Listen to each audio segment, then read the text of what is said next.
It's a shade of green after 3 days of losses, but the Nifty falls from the session high, holding near the 25,200 mark, while broader indices outperform.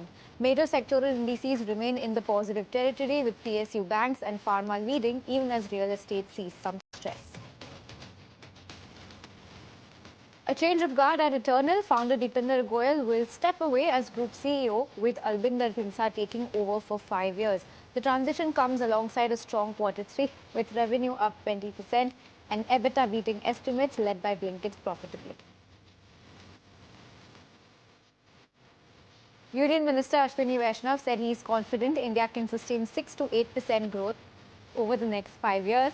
He emphasized building India's own semiconductor ecosystem and AI stack, flagged defense production as a major growth driver, and said the time has come for India to develop its own mobile brands, with big domestic players expected within 18 months.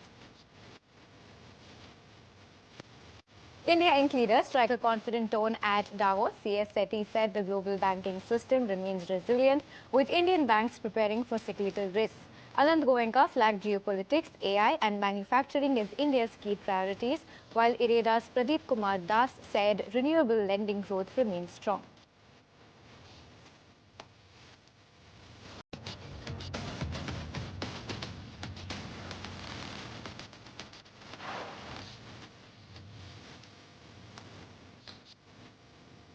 Hello and welcome. You're watching Closing Trades here on ET Now. I'm Harsh Saita. With me is Sneha Shah, Satif Mangat, and let's quickly look at what markets are up to. In fact, we were 1% higher in trade at the very top of the day, but we've given up all of those gains. Now, essentially, where do we stand? A third of a percent higher, and do we continue to hold green till the end of the day is really the question. But a third of a percent, not at all bad, but obviously from the highs of the day, not looking as positive.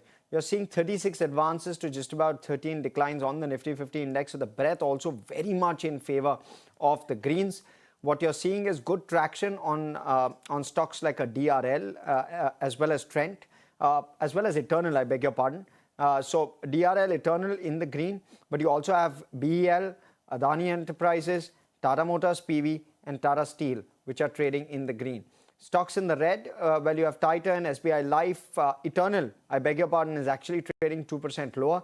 Eicher Motors is a percent lower as well. So you're seeing some pressure on those counters, and that's really the tilt of the market. I'll quickly just flag off the sectors before we go across to a very special conversation.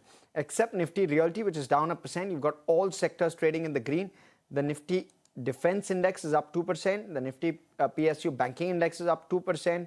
The Nifty Pharma is 1.2% higher, and the Nifty Metal also 1% higher. So you're seeing good traction across all of those sectoral indices. Okay, now let's bring on board Mark Mobius, Managing Director and Chief Investment Officer at Mobius Emerging Opportunities Fund. Mark, it's great having you, speaking to you for the first time, so good talking to you. I'm Harsh. Let's start, Mark, with trying to set out where we are in terms of the context. There's plenty happening in the geopolitical arena. India is not exactly one of the big players there, but it gets influenced very quickly by how this global geopolitical environment is shaping up. How do you see India at this point from your lens, from the FII lens? Well, it's quite alarming that the Indian market has fallen so much and so suddenly. And I think we can attribute it to a number of factors. First of all, foreign selling. About 3 billion has been taken out of the Indian market by foreign sellers. So that's very significant. And of course, one of the reasons for that is the uncertainty generally taking place around the world.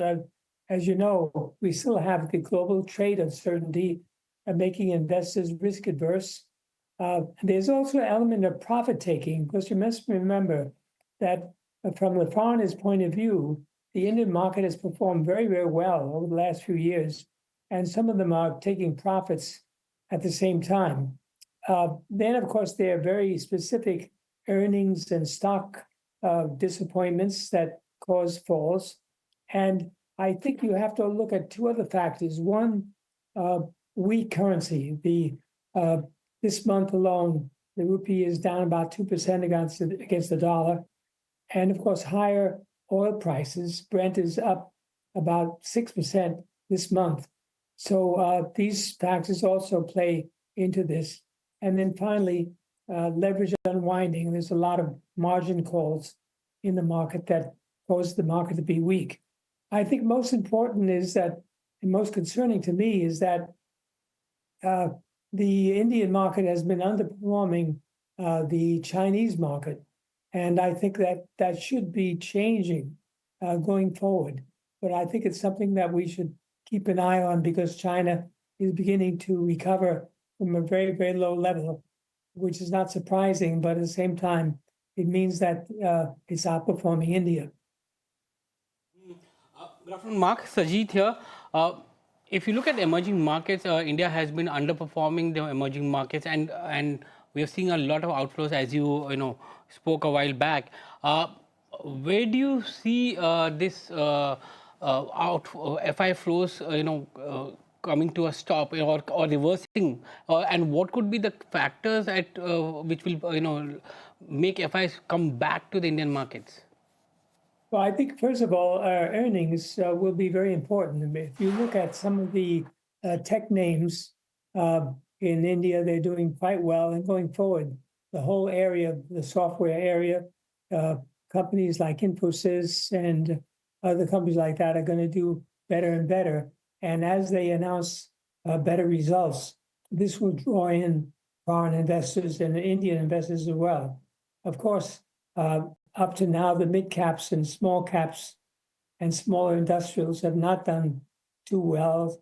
Frothy names and momentum names have not done very well.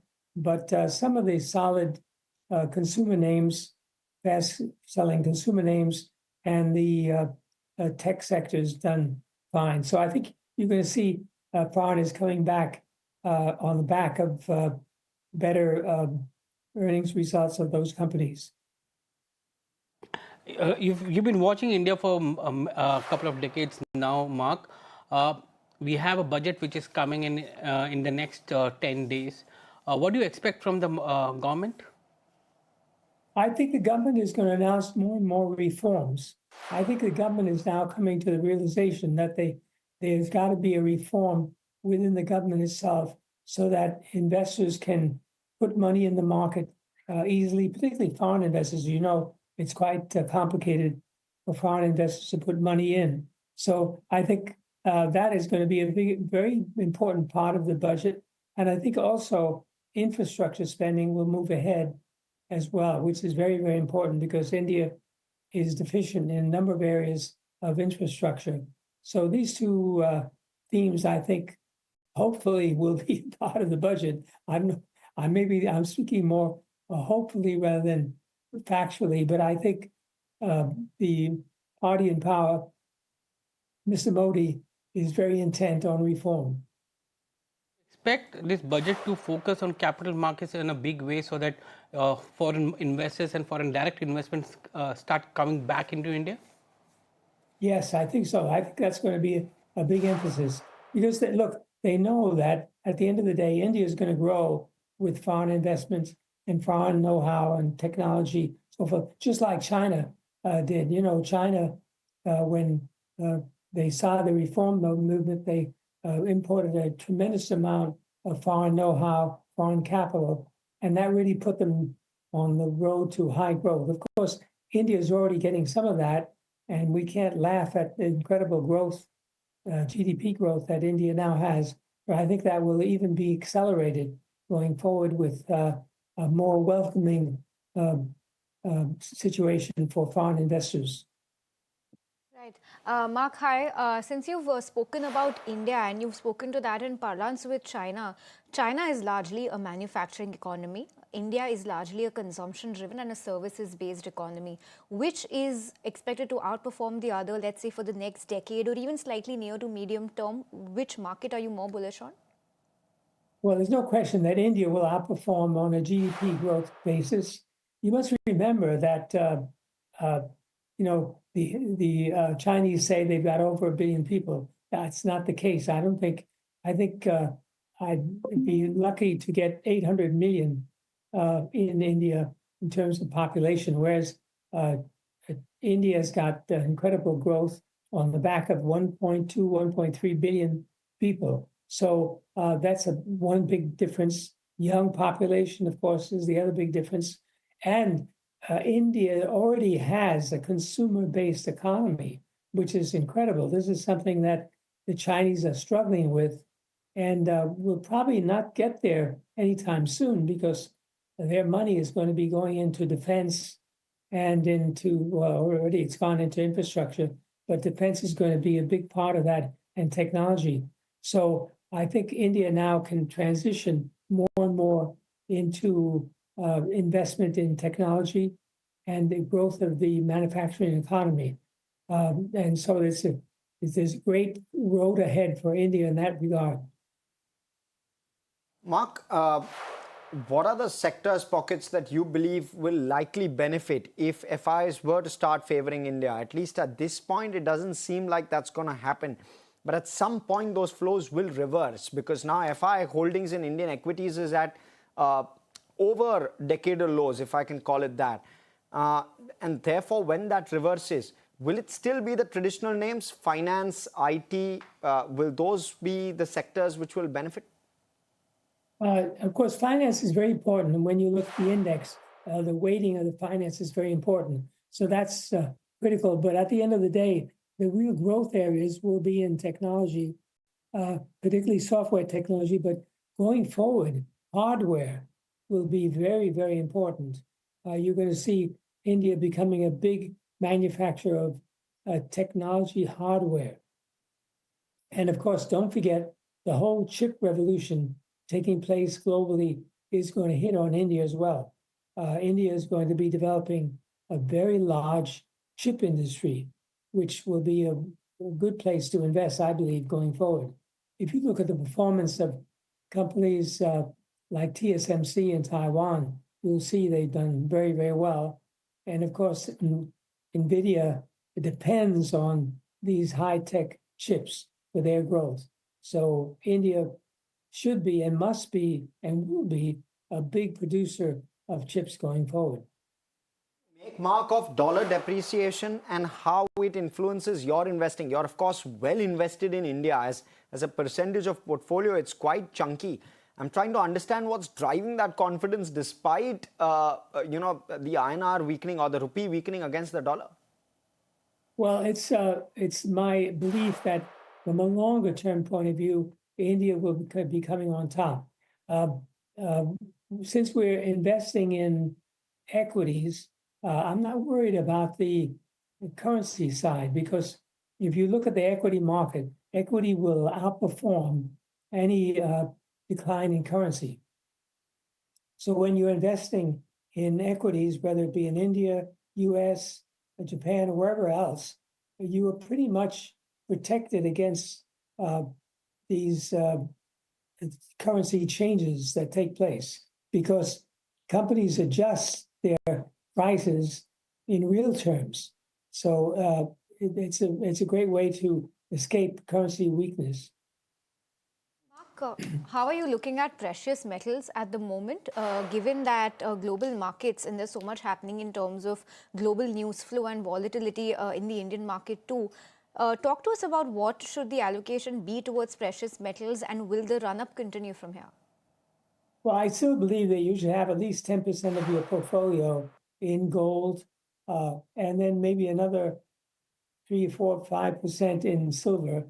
And as you know, in India, lots of people have their wealth in gold, particularly, which is very good. I think they should stay there. And of course, maybe for Indians, the gold area is a little bit higher than what I'm recommending, probably more than 20, maybe 20% or so. But then I tell them gold does not produce dividends. Gold does not grow, although in dollar terms it grows. But in the long run, you're better off with going into good equities. Sense, Mark. But clearly gold has outperformed. What I'll be curious to know, viewers, we're going to have to take a quick commercial commitment, but I'm curious to know Mark's views whether this rally that we've seen in gold and silver is structural. Is it a decadal kind of theme? or whether we could see a bit of a correction along the way while it chugs upwards. We'll take that question after this break. Stay with us.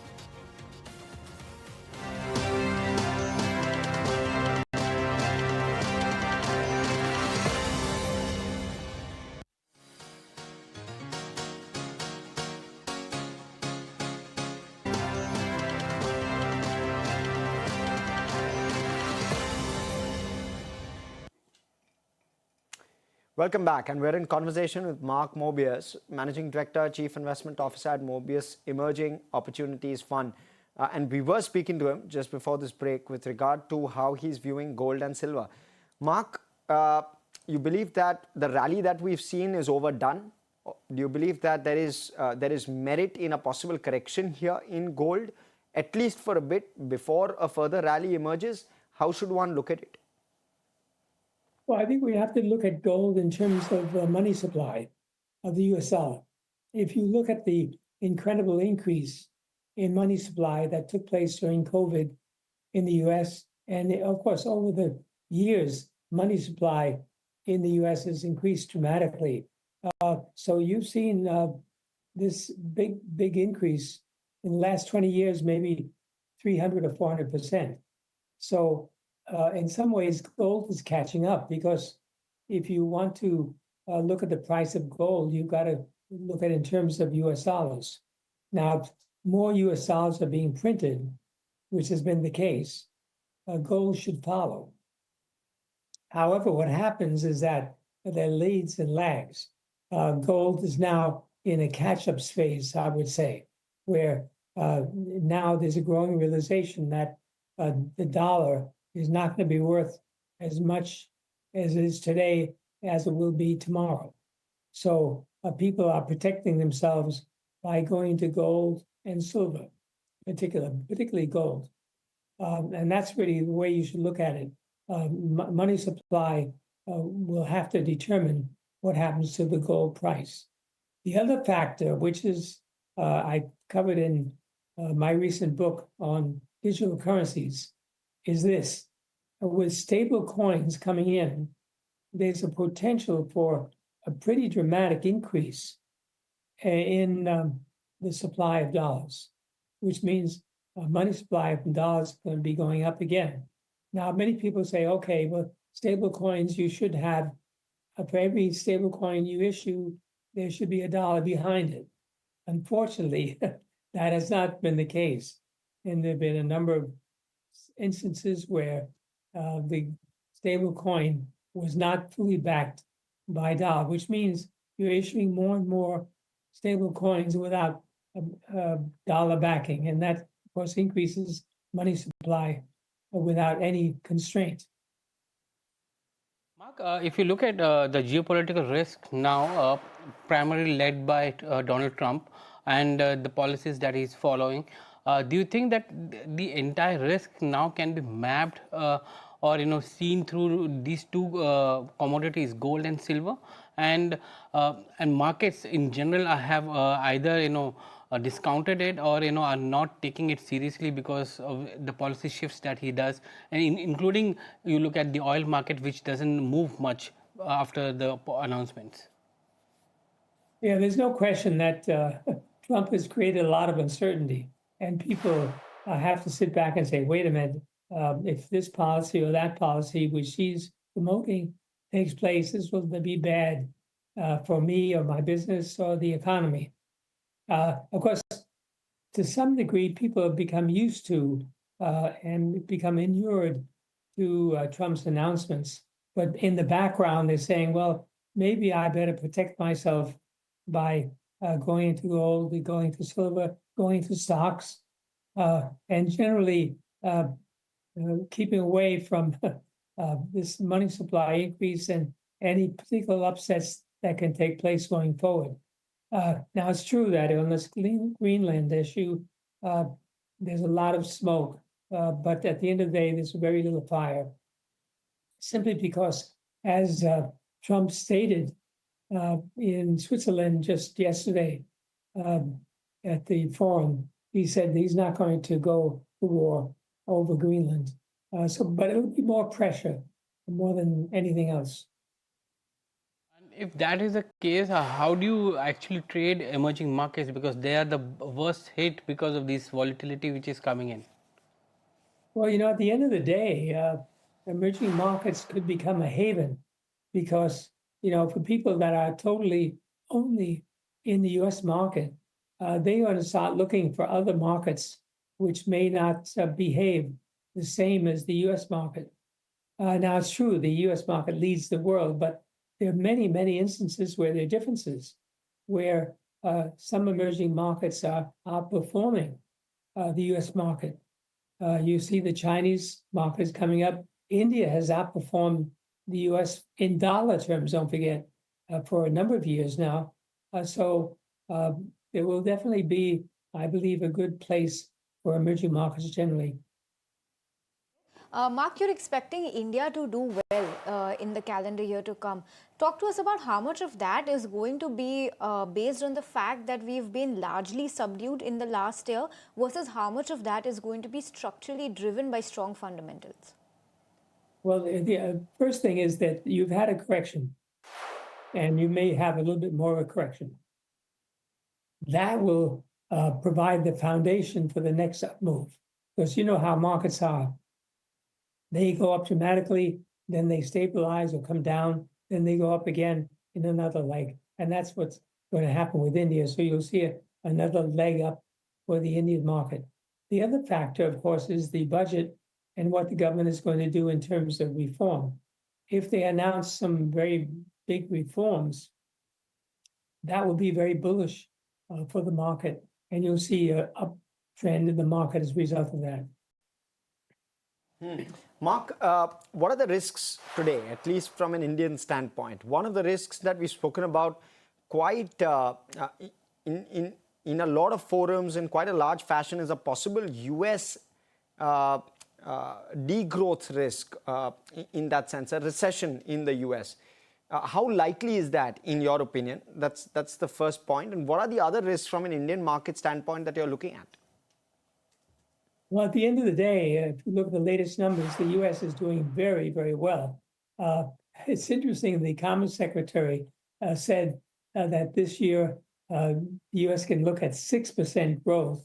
I mean, that's just almost unbelievable. It probably won't happen. But even if the U.S. does 4% growth or 5% growth, that's incredible and will be good for the world. Because you must remember, at the end of the day, the U.S. economy leads the world. It's the biggest economy in the world and has the most impact on global growth. So that's going to be positive for India as well. So at the end of the day, it's going to be very, very interesting what happens this year. Now, maybe the stock market in the U.S. is telling us that.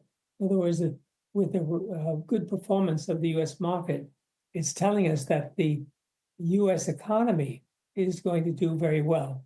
The stock market leads the economy.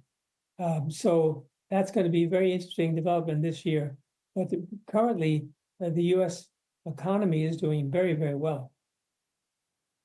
Mark, in your opinion, from where you see it, is U.S. likely to do a 4 or a 5% growth? And if I can add to that, how much of that will come from AI, and how important is that as a factor? Because AI is playing a huge role in the way the US economy is growing. Is there an over-reliance in your opinion?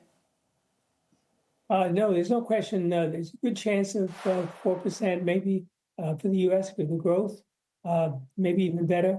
And a lot of it is AI driven. Now that presents problems, by the way, because a lot of people in America being put out of work as a result of this situation. Of course, the exit of all the illegal workers from the U.S. helps the unemployment situation because it opens up jobs for Americans. And so the unemployment doesn't look too bad. But there's no question that AI is putting a lot of people out of work. Entire companies are, firing people, entire workforces because of AI.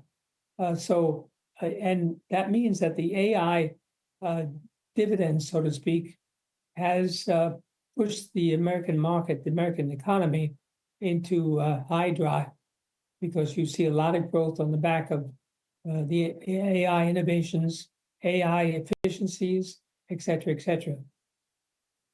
Mark, if I were to ask you to do a portfolio allocation between U.S. equities, emerging market, India, dollar, gold, silver, or U.S. treasuries, how will you do the allocation at this point in time? I would put 20% in India. I'd put maybe 10% in Taiwan, 10% in Korea, 5% in Vietnam, and the rest in US. You must remember the US market is not the US economy.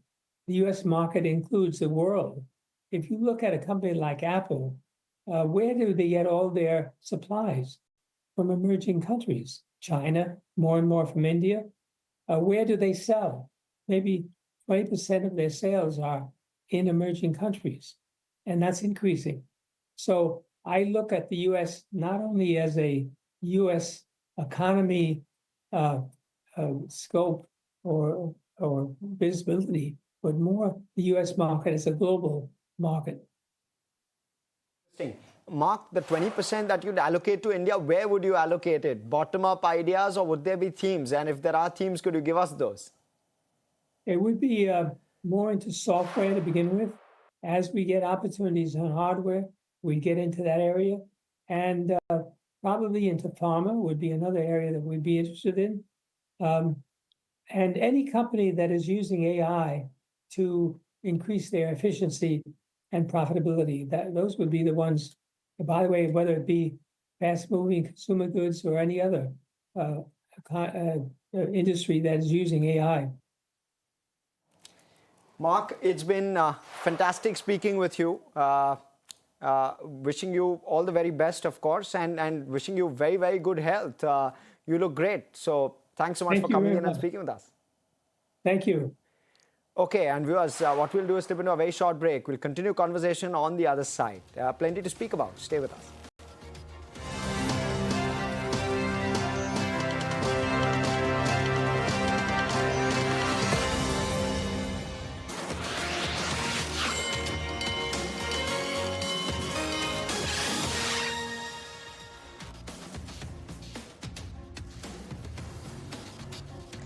Back with closing trades, and it's that time of the day where we get you an insight from Deloitte India on what to expect from the budget. The theme for today's discussion is agriculture. We have Mr. Srinivas, the partner at Deloitte India, joining us on the show. Mr. Srinivas, hi, good afternoon, and thank you so much for your time. Really interesting insight in the report that India employs agriculture and allied sectors, and I mean these sectors, they employ 46% of India's workforce. We are aiming for productivity to be boosted by 1.7 times. Talk to us about, in the run-up to 2047, what kind of announcements or what kind of provisions are needed to reach this target, and what are you expecting to hear from the budget? Yeah, thank you. So I think as we get into the budget, India's agriculture story, right, should no longer be about food security alone, right? It actually has to orient towards income resilience, competitiveness, and sustainability. Saying that, the budget has to look at the challenges that we face in the current agriculture scenario, right? It could be income volatility due to climate shocks, global price cycles, and fragmented market access that we have. The rising cost of cultivation for farmers, which include agri inputs cost, energy cost, and labor cost, compressing the margins, right? The credit asymmetry that is there. Smallholder farmers usually struggle to access affordable and timely finance despite several schemes that the government of India has launched. And the post-harvest losses, right, especially in the perishable segment. And lastly, I think the low value realization, because India produces a lot, but captures limited value due to weak processing and branding, right?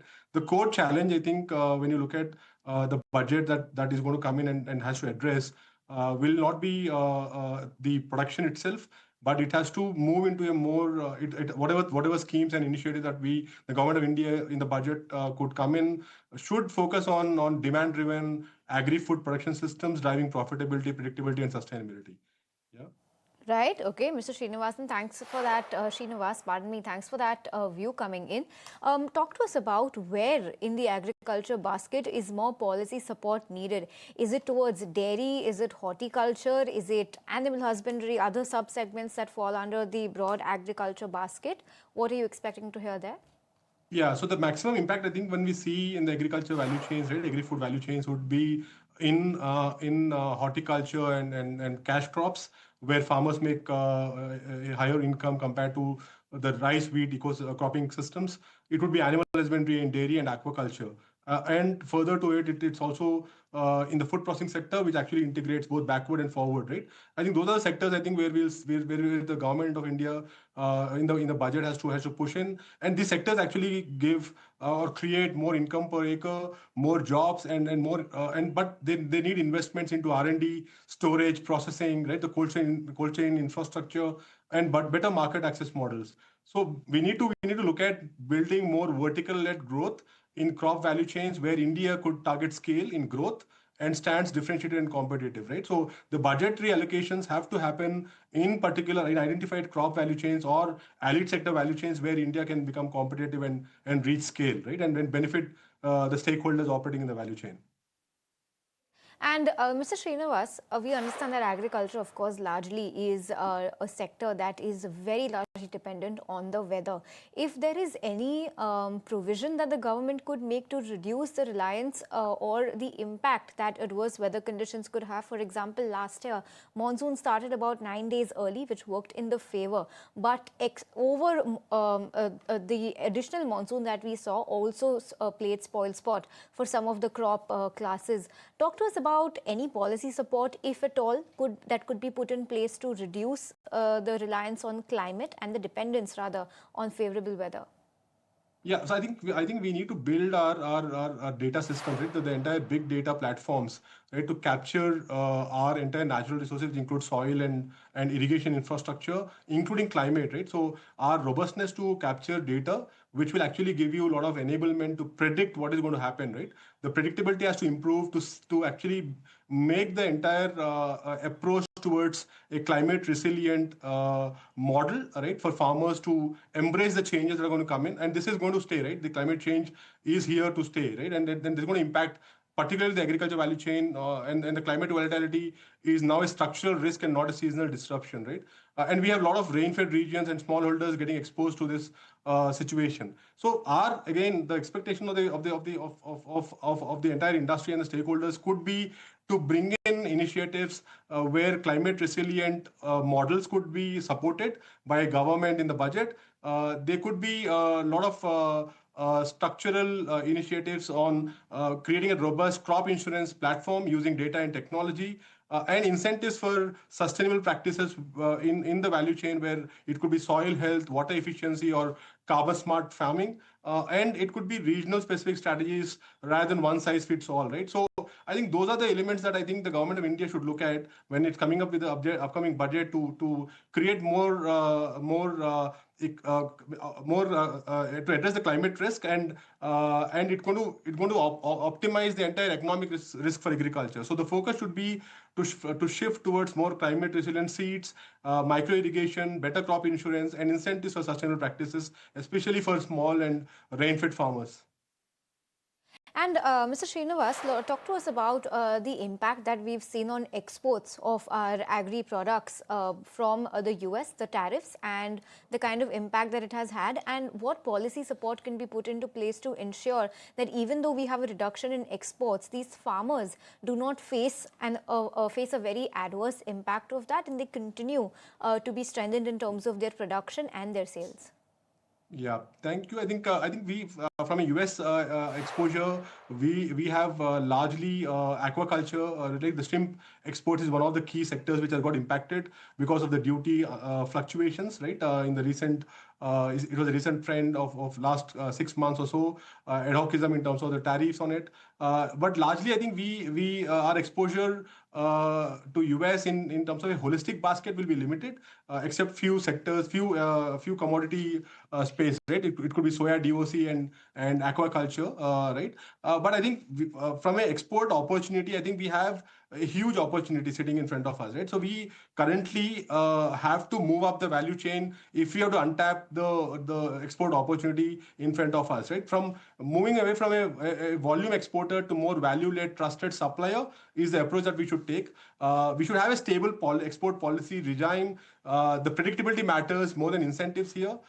Export infrastructure near production clusters needs to get created. So a lot of support from the government in terms of policies and incentives to accelerate the entire testing infrastructure, traceability, logistics, right? So those, I think those are the areas I think it will help stabilize the whole export. The vision that the government of India has to double it in next by Viksit Bharat 2047. I think we wanted to export our export in the agriculture commodities. And particularly the market access rate and standards alignment. So we need to align our entire agri-food value chain standards to meet global requirements, right? Whether it's EU, Middle East, and ASEAN, which are the largest large areas where we export, and we need to create a brand India as a storyline, right? Again position quality, sustainability, and traceability. What exporters need mostly is policy stability, better testing and logistics infrastructure, and support for branded processed food exports rather than raw commodities. So the next phase of growth, agri exports, is not about shipping more. It will be about earning more per ton, right, of what we are exporting, which will again benefit all the stakeholders operating in this value chain. And lastly, Mr. Srinivas, before we let you go, talk to us about the importance of building up the digital public infrastructure and also a whole phygital ecosystem to give a push to agri-tech. How important is that going to be? Absolutely. So digital public infrastructure, again, like the UPI and the digital stacks that we created in other areas, I think digital public infrastructure can be transformed for agriculture, transformational for agriculture as well. AgriStack has laid a foundation for farmer identity, the land records and data integration. Platforms like AgriStack can improve subsidy targeting, credit access, insurance, and advisory, much like the UPI transformed payments that has happened in the country. If private innovation is enabled on these public rails, it would actually speed up the whole transformational element, right? What budget should signal again is interoperability, the data governance, and farmer consent frameworks, which again is critical, right, to protect the whole interest of the farmers and the entire standards that we have in the agriculture production systems and further on in terms of value addition. And moving away from pilots to more scaling up and not just proof of concept will be the going forward approach. As we build this entire digital public infrastructure, we have to go from a horizontal-led approach to more vertical-led approach, as I spoke earlier. We need to identify crop value chains where India is competitive, where we could achieve scale, and where we could differentiate in the global markets. Right. So I think that's the way I think DPI has to get built, where the entire value chain and the stakeholders in operating in the value chain could get benefited. Okay, Mr. Srinivas, it was so good to be speaking with you today. Thank you so much for your time and your insight. Thanks a lot. Thank you. Thank you so much. Thank you for the opportunity. Thank you. Thanks so much. Okay, viewers, with that, time to slip into a very short break. Just taking a look at the market right now, it's a 0.5% uptick. We're back around those 25,300 levels on the Nifty. The India VIX has cooled down about 2.5% today. Nifty Bank also continues to hold on to that gain of 0.7%. Advance decline ratio still continues to favor the advances by a mile. Dr. Reddy's very steady at that 5.25% uptick. BEL, Adani Ports, Adani Enterprises, Tata Steel, Tata Motors PV looking good. On the flip side, it's Eternal that is now lower by about 2%. So those initial gains that we saw after the street cheered the Q3 numbers, that has entirely fizzled out. It's Titan, SBI Life and Aisha that are all about 1% lower in trade. With that, time for a very short break. On the other side, we're going to be speaking with the management of Vikram Solar and also getting stock specifics. So stay tuned and we'll be right back.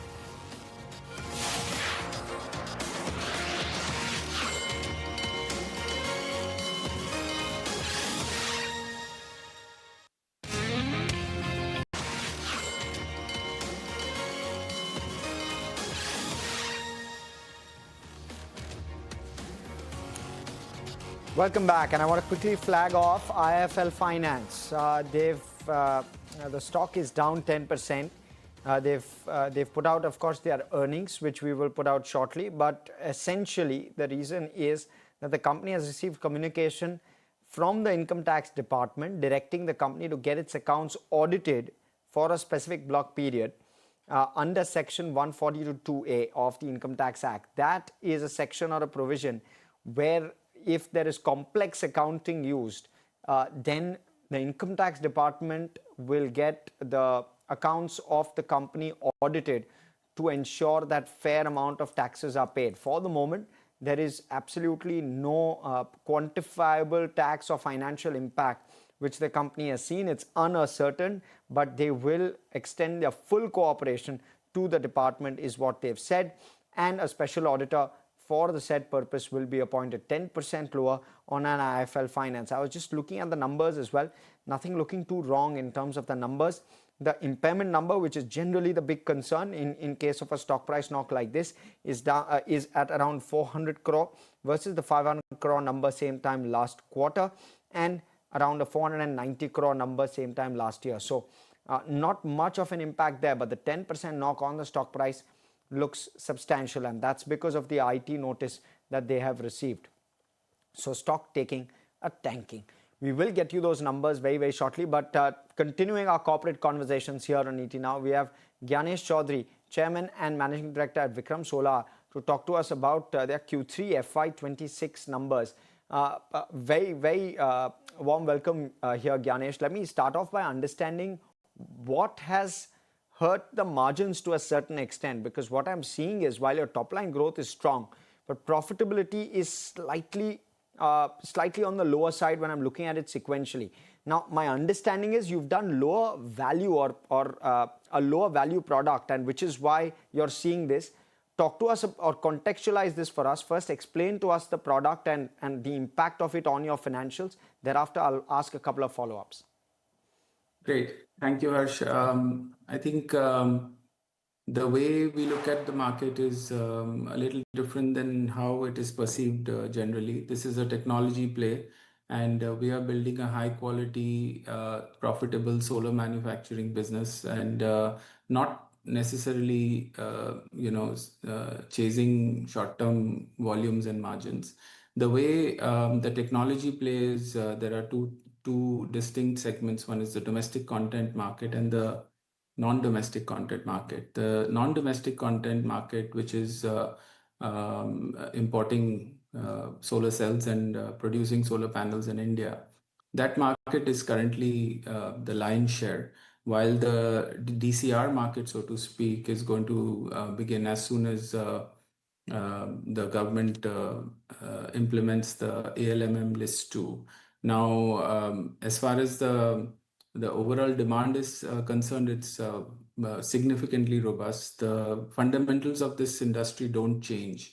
While what has happened is there has been consolidation in quarter-on-quarter profits and margins over the 9-month period, which brings us to our expected range of around 20-21%, which is in line with the overall forecast and expectations. Ganesh, hi, good afternoon, and thank you for your time. I was just looking at your numbers, and along with that, you've also announced for a capex. The board has approved a capex worth 4,371 crores for entry into the BESS, the first phase 1 of battery energy storage. Talk to us about the rationale behind this foray and what is the growth opportunity here for the company? Oh, we are very excited about this. You see, solar traditionally has been something which is only available during the daytime, being the nature of the raw material, which is the sun, so to speak. But now with battery energy storage, we look at the fungibility of renewable energy across 24 hours, and the government has picked this up in a very big way with significant support, which is going to come in the form of PLI, as well as various schemes to protect and develop the domestic ecosystem. Vikram Solar is, as I said, very excited about this, and we are foraying into this with a 5 gigawatt assembly plant currently, which will then move into 7.5 gigawatt of cell manufacturing, battery cell manufacturing. Possible to quantify this opportunity for us, what it does to the top line? Still early days. I think the overall projection will be significantly supporting our growth plans, and we will soon talk about this. And Ganesh, by when do you start production for this? It's likely going to be in phases, right? So could you give us some timelines around this? So, as I said, we hope to begin the assembly plant by March 27, and by March 28, the battery cell plant will hopefully become operational. 5 gigawatt, Ganesh? 7.5 Sorry. for battery cell and Sure. 5 for assembly. Sure, got it. Ganesh, I'm going to have to put you on hold for just a couple of minutes. We need to take a mandatory commercial break. We'll come back and we'll continue to quiz you. Thanks so much for staying with us.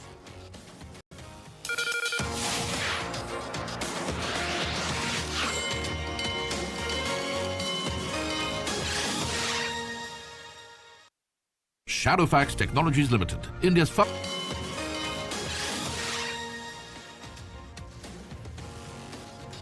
Back with closing trades, and we're in conversation with Mr. Ganesh Chaudhary, the Chairman and Managing Director at Vikram Solar, on the back of their Q3 earnings. Ganesh, thanks so much for staying on with us, and apologies for that interruption. Talk to us about where your order book is at right now. 10.6 gigawatts is where the order book is, but talk to us about what is the outlook here, what is the client mix looking here, and of course the execution timeline. Thanks, Sneh. So let's take a step back and see where the solar sector was the last year and this year. So we've seen a significant jump in terms of the run rate. We have already installed in 9 months close to 30 gigawatt of solar, which is deployed in India. And looking at this run rate, we see safely that in the next quarter, which is the end of March, a lot of schemes closing of various incentive schemes and others, we see that this will go beyond 40 gigawatt. And Vikram Solar has a healthy order book for the next 4 quarters and continues to add more as we keep adding to this overall portfolio. And where do you stand, Ganesh, in terms of execution? How does the order book get executed next year? What's the kind of top line one can pencil in? I'm not sure if I can give you forward-looking numbers, but so our capacity at the end of this fiscal would be 15.5 gigawatt, which translates into almost 40% higher than where we are today, which is 9.5 gigawatts. So all of this capacity will be deployed in the next fiscal, and we will see significant increased revenue numbers. What does that do to margins? Can margins continue to inch upwards, at least directionally, if you can give us a sense? Absolutely. I think the next year we are already seeing prices hardening because of changes in the market dynamics overall with respect to silver prices going up and precious metal going up. So all of this will be factored into our order book as well as margin expectation. So while this year we should be closing in the range of 18 to 19%. Next year, we should hope to inch it up to a couple of basis points. Target book to bill you have? I'm sorry? Is there a target book to bill that you work with, that you would want to have? Oh, we always want to max it out, but we are working in with uncertain times, with new announcements in the political arena every single day. So we hope to maintain our earnings as well as order book going forward, because the market pushes significantly in the favor of renewables and specifically solar. Ganesh, from what we understand, you are a beneficiary of the PM Kusum scheme, and we're hearing that this budget could announce an extension to that scheme, or a phase 2 perhaps to the PM Kusum scheme. Talk to us about the opportunities and the synergies that opens up for you and the company. So the PM Kusum scheme has been a phenomenal runway success. We've seen that the takers of this advantage have been in hundreds of thousands, and we continue to see that the budgets keep getting exhausted. So my conversation with various policymakers have also been that because of the success of this scheme, there's going to be a new allocation, and we still are yet to see what numbers will come out in terms of allocation, but they are expected to be much higher than the previous ones. Okay. Yanish, talk to us about your mix in terms of the geography. From what I understand, 84% revenue comes from domestic operations, but 16% comes from exports. Talk to us if this entire tariff tirade has had an impact on your mix, and what would your ideal mix be? Where are you seeing your exports headed? So we saw this coming in the last year, where we saw that the tariff regime was changing significantly, and our domestic demand significantly increased. So we pivoted, and we have our order books with 84% plus from domestic quarters. As far as international business and exports is concerned, we see that this year will be a change in the form of how China has modified its subsidies and incentives given to domestic manufacturers there. So there will be a level playing field, which brings phenomenal opportunities for large manufacturers like us to address those markets which were previously, uncompetitive. So we will see improvement in these order books going forward. And Gyanish, large pipeline in terms of capex, how do you fund it? So it's a mix of our recent IPO money, which was going into part of this equity, plus internal accruals and a little bit of debt. Okay, Ganesh, it's been such a good time chatting with you. Thank you so much for your time. And on that note, we'll let you go. Thanks once again. Thank you, Harsh and Sneh. Appreciate Thank you it. so much. Okay, viewers, let's refocus and tell you everything that's happening in the world of commodities. Let's start talking about gold. Gold falls after Trump withdraws EU tariff threat and hints at a framework of a future deal over Greenland. However, the metal is up over 4% for the week. Meanwhile, Goldman Sachs has raised its year-end gold price forecast by more than 10% to $5,400 an ounce for December 2026. Shifting focus to oil, oil steadies with US push for Greenland and supplies in focus. US President Donald Trump said he would hold back from imposing tariffs on Europe over the Arctic island, saying the framework of a potential deal has been reached. Copper rises as risk appetite improved on US President Donald Trump's dialing down on threats against European partners over Greenland. Aluminum gains a 0.2%, zinc too up about 0.5%. US natural gas futures rise to extend a record-breaking two-day rally on expectations that substantially colder weather will threaten supply of the heating and power plant fuel.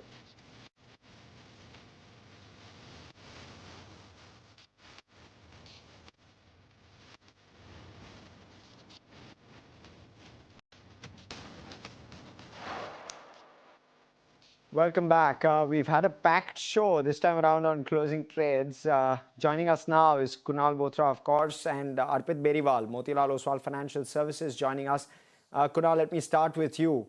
What do you make of the moves on the market? We're somehow in the green after all of the flip-flop that we've seen. But your take with regard to the moves today?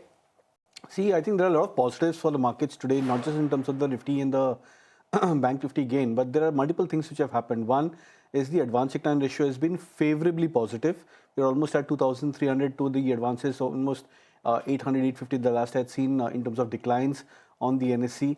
The second and the most important part is what happened during the day was after this gap up which was seen for the index, there was a gap filling exercise which we've done. So I think the lower end of the gap was around 25,173 approximately for the Nifty on the spot levels, and we managed to make a low of 25,175, 176 thereabouts on an intraday basis, which means that gap filling is done. And generally when we see gap fillings, when it gets completed, the market goes into a very stable kind of a trend. So I think I would also expect now that going forward, you would probably expect that the range for the Nifty would now be at 25,000, 25,500 mark, and 25,200 to 50 should act as a pivot support for the index. We may gradually build on to the gains which you've seen today, but I think that will of course depend on how the global cues and the setup across the globe is going forward. Okay, so that's the take on the market right now. Arpit, hi, good afternoon. Talk to us about the move that we're seeing on some of the sectors. Realty, yes, it has improved from the day's low, but continues to be the top sector loser. On the flip side, PSU banks looking extremely strong today, 2.25% uptick on that front. How are you reading both of these indexes? Very good afternoon to all. So, if you see overall from last couple of months, the market has been a very trending for few sectors, whereas the downturn for the few sectors. And particularly if you look at the sector of Nifty Realty. So, technically, if you look at the weekly chart from last almost a couple of weeks, the index is forming lower structure, and this particular month have seen almost a corrective of 10%. And right now also there is no major reversal. So, look at the setup of Loda, Prestige, DLF, Oberoi, definitely all are under weakness. And look at the setup on the weekly time frame, there's no major reversal. So our sense is that the weakness is likely to continue, and it's better to avoid any long side position for the Nifty Reality. Now talk about overall PSU. So generally the banking space has been quite outperforming relatively. Only we have seen in last couple of days some corrective move in banking space, but the PSU index is very strong, and that we can see clearly with the price structure of SBI and Indian Bank. So I think from a setup wise, PSU banks can definitely head year on from also for next 3 to 5% moves. So our top picks within the PSU banks on the long side would be, first would be SBI and second would be Indian Bank. So technically the chart wise, SBI is in a very strong uptrend, forming higher rise, high low structure on the monthly frame. In spite of market volatility in last few days, it is holding its gains, trading a life high territory. So I think SBI can see a good up move of 4 to 5%. Along with that, Indian Bank also post its result has seen a very strong recovery from the lower levels back to its previous all-time high. So our sense is that going forward, it would be a very stock-specific, sector-specific action, and within the PSU bank space, Indian Bank and SBI would be a preferred pick. Okay, so that's the preferred pick. Indian Bank, SBI looking good from the PSU bank space. Mayuresh Joshi, head of equity at Marketsmith India, also joins us on the show. Mayuresh, no complaints about the way the market breadth has been today, the way the market texture has been. But yes, we've seen incremental weakness in the last week or so. Talk to us about where the markets are headed from here in light of how the earnings have been so far. Very good afternoon. I think earnings so far have been a mixed bag. PSU banks have largely held up in terms of their earnings delivery. But apart from that, I think it has been in line with estimates or a tad bit below par so far in terms of numbers that we probably see. But going forward, I think once the entire channel inventory rationalizes post GST, when you're talking about consumer durables, discretionary or staples, or in general, everything that is affected by GST in terms of reduction. Somewhere down the line, I think as we head into Q4, I think numbers should start coming back very, very strongly. On top of that, I think the expectations as a base case scenario in terms of earnings growth spread over the next 12 to 15 months is out to be anywhere between 12 to 14%, which is significantly higher than what we've discussed or witnessed in the past few quarters. Now, barring global events, specifically Trump tariff tantrums, and Trump geopolitical tantrums, I think the markets might be volatile for some period of time because it really depends on what statements he probably makes. On the other hand, the US, India, EU FTA deal might be a game changer and might be a massive game changer for India as that fructifies. If by some stroke of luck we do get a US trade deal over the next few days and weeks, I think it will allay the nerves that the markets probably had. And then I think it will focus back to earnings, which are looking relatively better placed as we head into the next financial year. So do not foresee a structural downside, though the number of distribution days that we see at Marketsmith India have definitely gone up. But I think our founder always used to say that such pessimistic times are the best times to find out good sectors where leadership stocks are making bases for the next bull run to come. Okay, so that's words of wisdom coming out to navigate the market right now. Just marking some of the stocks that are doing well. Ujjivan Small Finance Bank looking good on the back of numbers. I'm guessing 7% uptick on that one. It's Orient Electric. Numbers came out some time ago. A 4% jump on that one as well. And the Nifty bellwethers of the day continue to hold in the green. But shifting focus and taking you through the action coming in from Davos, Union Minister Ashwini Vaishnav says India's reform momentum, semiconductor push and full stack AI strategy are positioning the country as a trusted global value chain partner, even as geopolitical uncertainty reshapes the world economy. Listen in. Such turbulent environment, such huge turbulence in our geopolitical, geo-economic, geotechnical scenario, we really have to be resilient. We have to strengthen ourselves from inside, make sure that we have all the fundamental building blocks in place, make sure that we keep working on them properly and weather out this turbulence. That's what we are doing. We are building our own semiconductor ecosystem. We are building our own AI stack. We are making sure that defense production is ramping up rapidly. We are making sure that our IT firms are pivoting from the old software services model to AI solution model. All these things add up to resilience, and that's what we are up to. Okay. Mayuresh, let me come to you with regard to one of the other pieces which has been a big mover over the last couple of days. You had a Credit Access Grameen came out with numbers. Today you'll have a Bandhan Bank which will come out with numbers. You had an Ujjivan which came out with numbers. Stock is up 8%. You're seeing very strong tailwind for some of these small mid-sized banks. Good time to bite into, and if so, what are your preferences? Harsh. No, I think two things. One, I think the broad expectation when it specifically comes to small payment banks is the ecosystem should generally smoothen out over the next few quarters.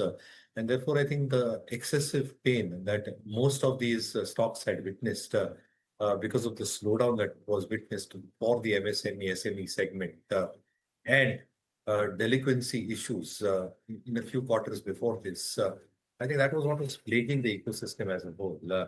But as things are plateauing and as the expectations are now growing stronger, that growth will come back strongly, and expectations of asset quality pressures expected to wane out might probably be an improvement both in terms of reported numbers and specifically return ratios is something that the street is probably looking at. For credit access in particular that you ask, I think the cost to income ratios have come down quite nicely over the last few quarters. The expectations in terms of how GNPAs and NPAs are now getting placed are relatively better off, as I said, compared to the last few quarters as well. Capital adequacy is close to 25.5% as far as Tier 1 ratios are concerned, and therefore extremely well capitalized to probably ensure that there is a strong advances growth on the balance sheet that probably happens. The ALMs for most of these banks are probably looking a lot stronger as we speak. And as things improve and as there is more clarity happening in terms of both the macro ecosystem and from a balance sheet perspective, the return ratios will also stand out to be relatively stronger, which has always been the case with the credit access Grameen. So I think strong set of numbers. But within this bank, in our momentum portfolio, the swing portfolios that we carry, Equitas is something that we are carrying as a clear disclaimer. Equitas looking good, and that's the take coming in on some of these financial names. But let's talk about some of the top gaining stocks today. Kunal, it's Vari Energies that's up about 9%, and Granules ahead of its earnings tomorrow is up 6%. How are you reading both of these charts? Vari Energies, good set of numbers, and the stock is also soaring. Well, yeah, I think the stock did pretty well for itself in the first half, and volumes today are on the much higher side. Expectation is that the stock could probably get back into a turnaround mode, but the breakout point for Vari Energies on closing basis is around the 2650 mark. We're discussing this in the morning also, that the stock has this potential resistance on closing basis about 2650 level. So it looks like that the stock would just about close mildly lower to this resistance, which means we wait for maybe a day of confirmation further for the stock price. And ideally we've seen that when stock prices go into such kind of a gap up move, there is a mild consolidation which happens into the stock price subsequently in the next couple of days. So I think in that context, maybe I think for the next couple of days, we'll watch out for this 2650 levels for the stock price. Granules, on the other hand, I think the stock is looking quite strong, attractive. It's bouncing back from its previous supports of 540 levels. This was the support the stock had tested in the month of I think October, November 2025, and from there the stock had shown at least a 20% kind of an up move closer to 620 odd mark on the higher side. So expecting a decent bounce back for Granules. On the higher side, would look out for 585 to 600 as an immediate target. Arpit, what is your reading on Interglobe Aviation ahead of its earnings anytime now? We'll try and understand what the street is penciling into, but how are the charts shaping up? If you see overall Indigo from last couple of weeks, it has been stuck in a broader range from last almost 6 weeks trading in a broader range between 4,600 to 5,200 levels. On the immediate basis, if you see it's consolidating between 4,750 to 4,950 levels. So look at the setup wise, the weekly scale it has negative formation of lower highs above 4,750 levels, but the real momentum would be created above 4,950 closing. So any closing above 4,950, definitely the stock can head towards 5,100, 5,200 levels. So I think risk reward wise, definitely a long side would be favorable because that's a lower band with keeping stop loss around 48.20. One can go long for an upside move towards 49.50 and then 5,050 levels. That's on the technicals. That's Interglobe Aviation that we're talking about. Earnings expected any time now. We have Shrishti who's joined us to give us a sense of what the street is penciling in when it comes to these numbers. Yes, remember, this is a stock that was largely impacted by the cancellation and the entire issue that we saw around Indigo, the DGCA order also. We'll try and get in Shrishti in a bit from now. But just taking a look at the market right now, on the losing side, from the broad end of the market, it's IIFL Finance 12% lower over there. PNB Housing Finance also looking very weak today, 7% cut. ABLBL, that's Aditya Birla Lifestyle Brands, is also slightly lower. Kalyan Jewelers, Hindustan Copper, Hindustan Zinc, the metal names are looking slightly weak. Talk to us about your view on some of these metal names, Mayuresh. Slight profit taking being seen today? For obvious reasons, because the stocks had moved up quite significantly, and when there is a risk off, that probably happens or the market perceives, like we are hearing statements yesterday. The take here is that profits are being booked for both these reasons put together. Having said that, I think the base metal rally has been profound over the last few weeks, last couple of months in particular. Gold, silver, you've probably seen copper, aluminium, zinc move to their all-time highs based on a plethora of factors. Strong demand expected, supply constraints, demand-supply imbalances, stacking up by a lot of governments in terms of sovereign as far as gold and silver is concerned, silver as a critical mineral list, China banning exports. So I think a whole host of factors which propped up the prices. But our own sense is that looking at the past 2 decades in terms of the commodity moves, it always starts with base metals, it then transgresses to the ferrous players, and then it probably moves to crude. So I think if history has to repeat itself, and with a lot of implications with the new safeguard duties in place, specifically for steel makers, where realization growth can inch higher with a lot of restriction put in on imports, the duties have been increased quite substantially, more than $600 in terms of duties being levied, which will imply that domestic steel makers might probably have utilization levels which might exceed 80%, and on an average, an EBITDA, a positive EBITDA convergence of more than 3 to 5%, which makes us believe that ferrous players, that is the steel players, might be next in terms of the commodity rally. They're trading at 6 times EV/EBITDA for the sector. I think the mid-cycle valuation that close to 7.5 times. So they might get there in our opinion, looking at history, and therefore remain a tad bit positive selectively on a few of these ferrous players as the next leg of the commodity rally occurs. Okay, hold that thought, Mayuresh. We're joined by Nirmal Jain, founder IIFL Group, here to speak with us with regard to what's playing out with regard to Q3 earnings, but more importantly, that important disclosure that that has been made by IIFL Finance with regard to the special audit which is likely to get conducted under Section 142(2)A of the Income Tax Act. Mr. Jain, great having you first off. Hi, this is Harsh. I want to first try and understand from you, set out the context, what's played out and what's the tax authority actually told you and what's the rationale in your opinion? I think this is a very routine and procedural thing that they do. So if you read 142A, this is for complex account or complex inventory valuation where they have a right to appoint special auditor. In our case, if you look at gold loan, then there are millions of customers, 6.5 million customers. And whenever after search, the assessment is done always for block period of 6 years. So we don't expect anything special from this or anything extra liability from this. And after the search, when they ask you to do file the revised assessment, revised IT return for 6 years, for a block period of 6 years that we had done, and there's nominal extra liability of some 1.3 or 1.4 crore that we already paid and disclosed. So, this is something which is, I don't know. I think it looks like that there is a complete miscommunication or misunderstanding on this. But this is absolutely routine and procedural.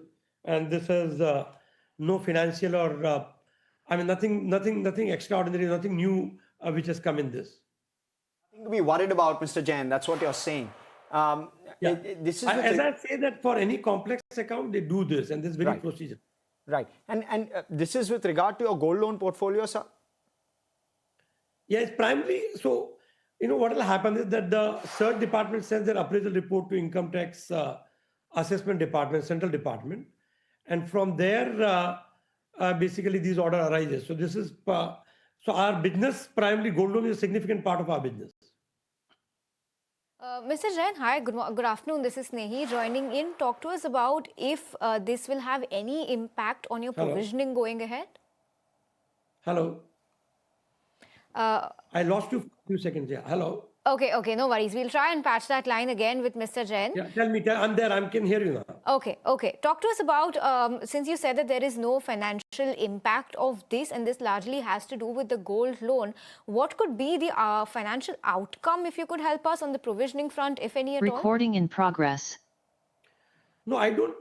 So we don't expect any financial outcome or extra liability because from our point of view, we have done the thorough analysis of whatever findings have been there, and based on that, we have done the revised return. So from as far as company is concerned, we don't expect any extra liability beyond whatever we already declared and paid.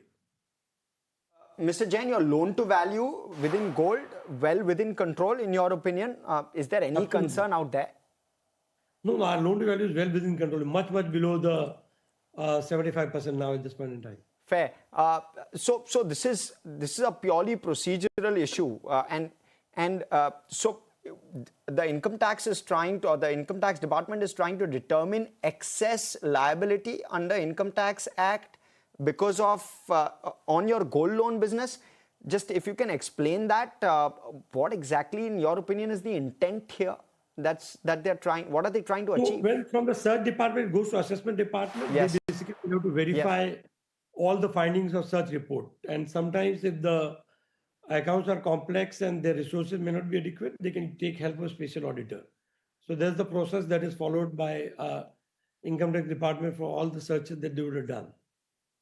Purely procedural. This is nothing to do with trying to reassess your income in any form. They have to verify the findings of the CERT department. Yes. And then, whenever things are complex or beyond, technical in nature, they can always appoint special auditor to understand this.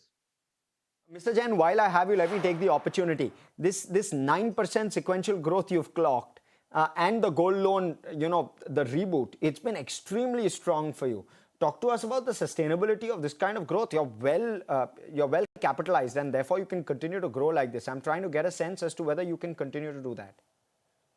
I think, we have grown fairly strongly in this quarter, and also asset quality has improved significantly. From our GNPAs from 2.14% are down to 1.6. And I think the environment is good, and we believe that this is sustainable and will probably gather further momentum. Our gold loan business has always been on a strong foundation of our network and our people, and that we continue to hold them during the embargo period. Now the gold prices are strong. Also, if last year, because of the RBI clampdown on the unsecured lending, many smaller customers who are unsecured are moving to a gold loan now. And also we expect now improvement in other businesses, particularly home loan, going forward. Even microfinance seems to be bottoming out. So I think as far as business is concerned, we expect momentum to continue and things to get better. Finance starts growing starting Q4 or starting Q1? No, we continue to grow. So Q3 we have grown.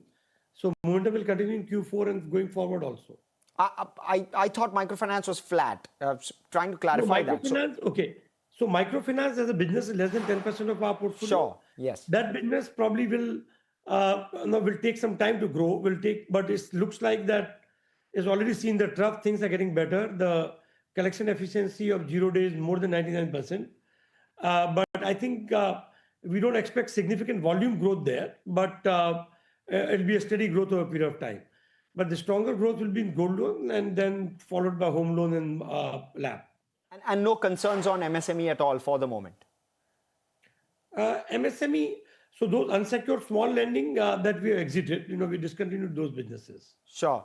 So that can continue to grow at a fairly healthy clip. That's right. Can I say 25% plus kind of growth is something which is sustainable for you, maybe the next couple of years? So 20 to 25%, that has been our guidance. We stand by that. Yeah. Excellent. Mr. Jain, you've been very kind with your time. Thank you so much for coming in and speaking with us at such short notice. Thank you. All right. And viewers, last couple of minutes of trade. So let me try and quickly wind it down as well. In fact, Snehi, why don't you do that? Absolutely, 0.6% higher on the Nifty 50. Last couple of minutes of trade left. This is finally the one day after such a big correction that we've seen a hint of green, more than a hint of green rather. We're above the 25,300 mark. Nifty Bank also now building onto the gains it saw in the morning. 0.8% higher. Advance decline ratio very favorable in the favor of the advances. India VIX has cooled off further, now 4% lower. Sensex also seeing a very good move. It's Dr. Reddy's that's now up by 5.5%. BEL, Adani Ports, Adani Enterprises, Tata Steel, Tata Motors PV. These are all the stocks and many more that are seeing gains of more than 2.5% each. It turned in on the flip side. Top Nifty loser today despite very good set of numbers. Clear profit taking seen over here, 2.5% cut over here. SBI Life, Eicher Motors, Titan, Max Health. These are some of the stocks that are tanking. IIFL Finance, we just interacted with the management. That stock is lower by about 15.25% right now. Some recent movers, it's Ujjivan Small Finance Bank up 6%, looking very good on that front. Taking a look at some more broader market gainers and losers, Vari Energies is up about 10%, Wellspun Living, Minda Corp, Schneider, Granules ahead of its earnings tomorrow is up another 6.5 to 7% as well. Credit Access Grameen continuing a second straight day of gains. PNB Housing, weak earnings, 7.8% lower there. Aditya Birla Lifestyles, Hindustan Zinc, Kalyan, Tata Com, the metal counters are slightly under pressure, some profit taking being seen over there. But at the end of the day, as we shut shop, it's only Nifty Realty that's ended in the red, 0.8% lower, with names like Lodha, Oberoi Realty, Godrej Properties all losing. PSU banks are shining bright, followed by Pharma, FMCG, Metal, Energy, Auto, IT, and Nifty Bank. That's the list of all the gainers from most to least gains. But yes, we've shut shop around that 25,320 thereabout mark, 0.6% higher. Kunal, how are you seeing the market close today? And finally, one good day after so many bad days, and our Tuesday-Thursday theory is now back in place. Talk to us about how tomorrow looks. Yeah, I think that Thursday theory so far I think has worked very well, touchwood for the markets. But today again, I think the fact that we've closed on a flattish candlestick note, of course, on the positive side for the Nifty in terms of the gains. But then, the way in which we opened on the indices, both the Nifty and the Bank Nifty, and the manner in which we've closed, the candlestick body is absolutely flat. So this tells you that throughout the session, there was a fight between bulls and bears, or strong demand originating at lower levels, but very strong supply originating at higher levels of 25, 400, 500 levels for the indices. That tells you that for some time at least, the markets would probably just want to consolidate into this band or into this range. So my sense is that yesterday's price action and today's price action, both of them combined, are giving a sort of a sense that the markets are wanting to just about trade into this 500-point band, 25,000 and 25,500, at least for the next few trading sessions. Okay, so that's the take on how the markets have shaped up and what tomorrow and the rest of the next few weeks hold in store for us. On that note, Kunal, thanks so much for your time. Arpit and Mayuresh also, thanks so much for your time today. Viewers, remember later today from the US, it's numbers like GDP, personal income, the PCE index, and initial jobless claims to watch out for. So keep a close eye, and we're going to be discussing all of that tomorrow morning at 8 a.m. Thanks so much for tuning in. But as we let you go and as the countdown to the union budget is now approaching, here are the word from Sanjay Saha, the partner of natural gas at Deloitte India, who shares his expectations from this year's budget. At an overall level, we need to really increase the share of natural gas from the current 7% to 15%. This is because gas has got a clean fuel in terms of its nature. The interventions that we need to do is across the value chain rather than piecemeal, because it really impacts the entire capex and opex through and through. Today, we have got GST on LNG terminal gas. We have got GST on third-party compression, excise duty on compression of natural gas, GST on CNG dispensers, GST on CNG vehicles, similarly GST on LNG conversion kits. This needs to be optimized across the value chain, and we need to also bring in gas under the GST ambit. This has been a long pending demand. Further, as we desire to reduce imports of gas, CBG comes as a big boon. Compressed biogas needs to really get enhanced. The pace needs to be improved. CBG is today getting covered under GST, whereas natural gas is not getting covered under the GST. It is under state VAT. This creates a lot of issues when it comes to commingling of both the gas. Further, there's an inverted duty structure where on CBG, the entire taxation is around 5%, whereas the applicable GST on project equipment and services is much higher than that. So this also needs to be enhanced and optimized.